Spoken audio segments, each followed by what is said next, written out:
वर्तमान में हम मेहनत बहुत कर रहे हैं, पर हमारा कर्म है हमें दुख देने के लिए तत्पर है, तो हर जगह से मुझे गिरा रहा है, हर जगह से परास्त कर रहा है। व्यापार में घाटा, पढ़ाई में वो चाहे जितना पढ़े वो उतने नंबर नहीं ला पा रहा है, वो चाहे जितना प्रयास करे, उसे इंजीनियरिंग पढ़े बड़े बड़े और गांव गली में ऐसे बैठे, कोई उनको नौकरी नहीं मिल रही। कितने ऐसे बहुत बुद्धिमान हैं लेकिन खाने पीने तक की व्यवस्था सही नहीं है। कितने ऐसे हैं कि उनको ज्ञान नहीं, बिल्कुल बुद्धिमंद भी है लेकिन वो कार में चल रहे हैं, भारी व्यवस्थाएं हैं। पूर्व पुण्य और पूर्व पाप। अब हम क्या करें, नया ऐसा कार्य करें कि पूर्व को विध्वंस कर दें। वो है भगवान का आश्रय और भजन, दूसरा कोई नहीं। भजन के द्वारा हम अपने कर्मों को, जो हमारी उन्नति में बाधा पहुंचा रहे हैं, उनको विध्वंस करें। अब वो किस कोटि के कर्म है, कितने दिन भजन करना पड़ेगा, इसका कोई परिचय नहीं जानता है। इसीलिए हम धर्म पूर्वक वर्तमान में चलें, कोई पाप ना करें और नाम जप करें, और विश्वास ये रखें कि एक न एक दिन हमें सफलता मिलेगी, जिस दिन हमारे असफलता प्रदान करने वाले पाप कर्म वो नष्ट हो जाएंगे, पक्का मिल जाएगी। मान लो आप पढ़ रहे हो तो आप पढ़ाई में एक साथ नाम को भी ले लीजिए। जो व्यर्थ में समय नष्ट कर रहे हैं वो नाम में आ जाइए, तो ये नाम क्या करेगा, आपकी उन्नति करेगा, आपकी बाधाओं को नष्ट कर देगा।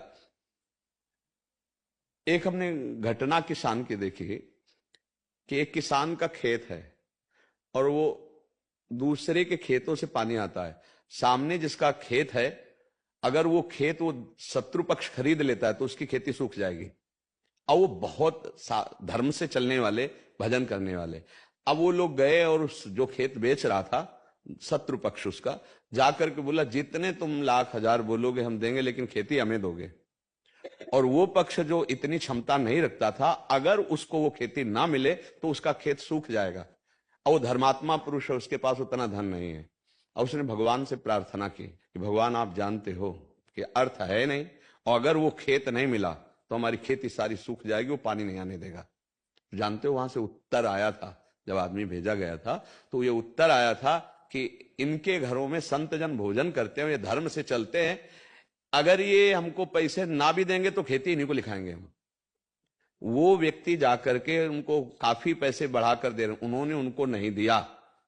यहां तक कि वो कचहरी तक उनके साथ गए, उनको नहीं दिया।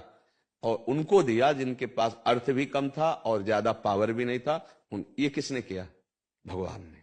ये बात हम, और वो मिलते ही खेती में सारी सुविधाएं उनकी पहुंच जाएंगी, जल आदि की, जहां से ट्यूबवेल था। अगर वो ना मिलता तो उनकी खेती सुखा देते। ऐसे लोगों स्वभाव के थे, हम नहीं जाने देंगे। हमें लगता है धर्म से चला जाए और नाम जब किया जाए। ये जीवन भर बात याद रही कि इनके घर में संत पाते हैं, ये धर्म से चलते हैं, अगर ये पैसे नहीं देंगे तो भी खेती लिखा देंगे हम, बेचेंगे तो उसी को बेचेंगे, वो चाहे जितना कम दे पैसा। ये बात किसने उनके दिमाग में डाली।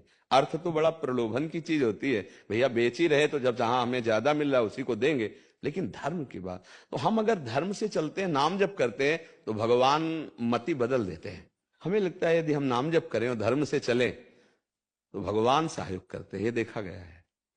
हर उन्नति हमारा पाप कर्म गिराना चाहता है, पाप कर्म बाधा देता है।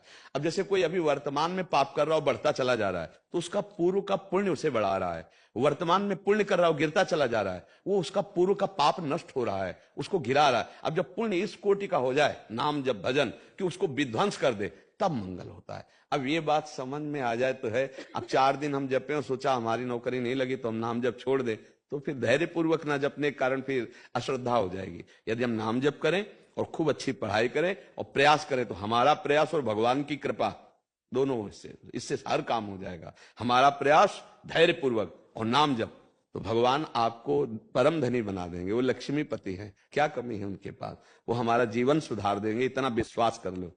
जरूरी थोड़ी कि नौकरी के द्वारा ही तुम्हें धन मिलेगा, वो कहां से कैसे व्यवस्था करते, ये तो भगवान का जो भजन करते वो जानते हैं। वो किस दिशा से आपको धनी बना देंगे आपको पता भी नहीं चलेगा। इसलिए हमें लगता है भगवान का आश्रय लो, नाम जप करो, खूब कर्तव्य कर्म करो, जो पढ़ाई लिखाई नो हर प्रयास करो। आज नहीं तो कल सफलता मिलेगी। ऐसा तो नहीं कि इतना भाग्य में लिखा है कि हम असफल होते ही चले जाएं। ऐसे में निराश भी नहीं होना। हमें भाग्य बदलने के लिए मानवदेह मिली, हम प्रयास करेंगे, आखिरी दम तक प्रयास करेंगे, सफलता तो मिलेगी। नहीं तो हमारा नाम जब चल रहा है, भजन बल से क्या नहीं हो सकता, सब कुछ हो सकता है। ठीक है, निराश मत होइए। मेरी तो यही प्रार्थना है अध्यात्म की, कि नाम जप कीजिए और खूब पढ़ाई कीजिए, खूब मेहनत कीजिए। परिणाम अगर एक बार सही नहीं आ रहा, 2 बार सही नहीं आ रहा, तो आखिरी में आएगा ही। भगवान आज्ञा करते हैं कर्मण्येवाधिकारस्ते मा फलेषु कदाचन। भगवान आज्ञा करते हैं सुख दुखे समय कृत्वा लाभा लाभो जया जयो। सुख दुख में, लाभ हानि में, जय पराजय में समान भाव रख, आगे बढ़ तो विजय मिल जाएगी। अब एक दो बार हार गए तो हम निराश नहीं होंगे, हम आगे बढ़ेंगे। हराने वाले जो पाप कर्म उनको हम भस्म करेंगे नाम जप के द्वारा, भगवत